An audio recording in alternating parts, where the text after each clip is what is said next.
Well, it's time for our panel, so let's get straight into it. We're joined tonight by Spectator columnists Terry Barnes and Rebecca Weisser. Rebecca, Terry, welcome to you both.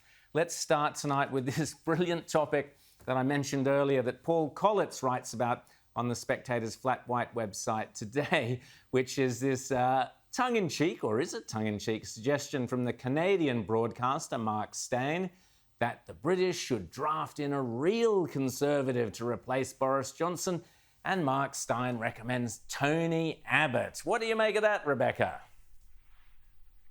Well, I think it's a fabulous idea. I thought you would. And if I could, I'd get Tony to speak on the subject. And after all, he is UK born, so not that he needs to be, you know, and as we know, Boris Johnson isn't actually UK born. He could go off and become President of the United States.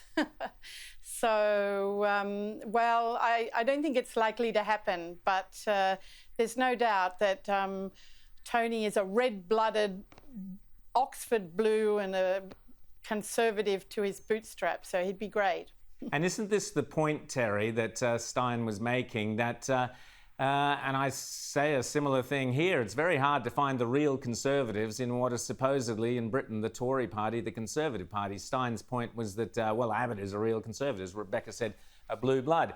What do you make, Terry, of, you know, this fear, I guess, amongst Conservatives that the strong Conservative leaders have disappeared and kind of been replaced by Labor lights?